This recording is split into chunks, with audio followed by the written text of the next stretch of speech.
Fire performers in New York have just successfully recreated a prop that actually unalived a very famous fire performer, and they didn't even know it. You may never have heard of Linda Farkas, but she is famous within fire circles. She performed for large audiences all over the world, including 20,000 people at the Kiev Fire Fest.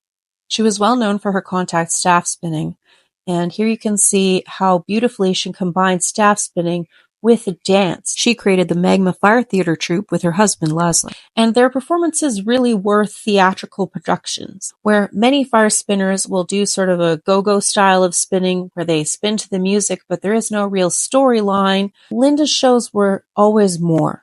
She had a creative vision that brought to life a feeling that was on a mythic scale, often using digital art behind her to create an experience for the audience that went beyond what you'll see a lot of fire spinners do even now. Linda graduated with a textiles degree, and she incorporated that knowledge into creating fire costumes that were unique and runway worthy.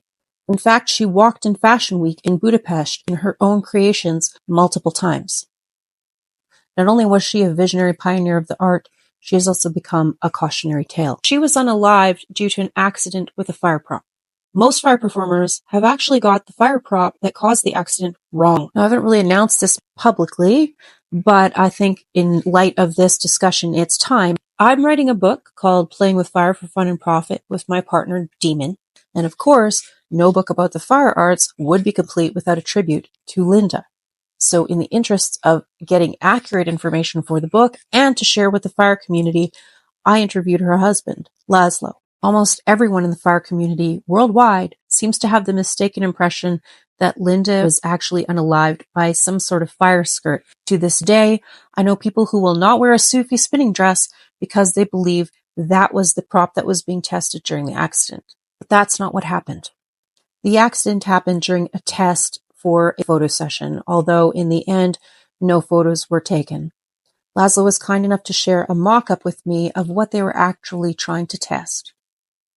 It wasn't a Sufi spinning dress. It wasn't Linda's unique take on the Sufi spinning dress, the Fire Tornado, which involved a Sufi spinning skirt and wings. It was a stick figure that was attached to Linda using metal rods. Unfortunately, there was one thing, even with all of her experience, that she hadn't accounted for.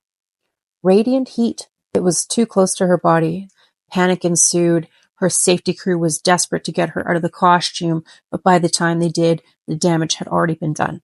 She was rushed to the hospital and ended up in a medically induced coma before finally being unalived by sepsis, leaving behind her children and her husband. Linda left us on May 1st, 2016, and her family announced that she had been unalived on May 2nd, 2016 on Facebook. The grief and shock was immediate around the world. She was, again, a renowned fire performer. We were friends on Facebook. She was somebody that I looked up to, too. And to this day, watching her performances, they're beautiful.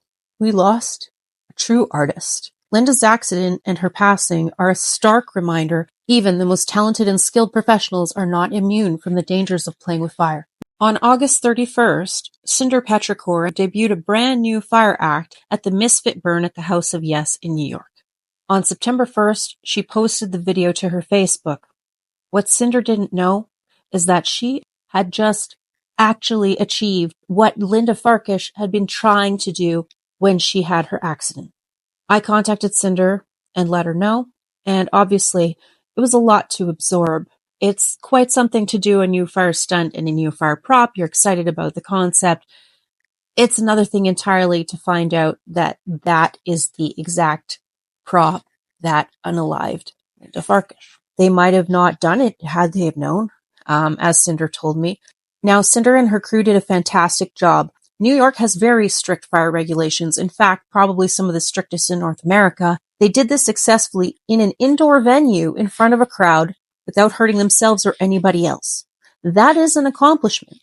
I've discussed this with both Laszlo and with Cinder, and there are some key differences in the version that Linda was trying and the version that they have used. Their fire puppets are hanging from the ceiling, so they have extra support Also, they are not as close to their bodies as the stick figure puppet that Linda was testing out. So there's more distance between them and the flames, meaning the radiant heat from the flames is not nearly as intense. Her husband also sent me a photo of a different performer who had successfully achieved using the same prop without injury or accident, although we don't know the name of this performer. But Cinder and her crew not only did one, but two successfully.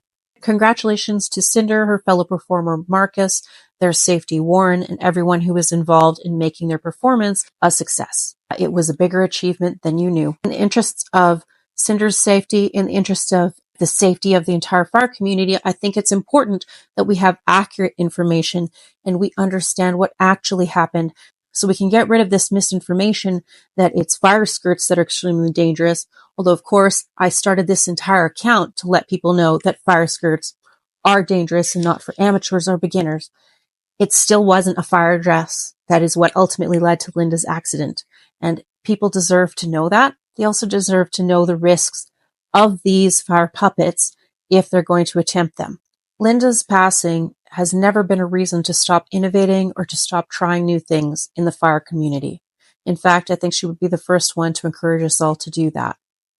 If you'd like to see the stick figure go-go dancers on fire in action, I understand that Cinder and her crew are going to be bringing a skeleton version out for Halloween. So you may be able to see this incredible fire prop live. And now that you know a little bit of the background, I hope you can appreciate it even more. Thank you for watching, and always remember, safety third.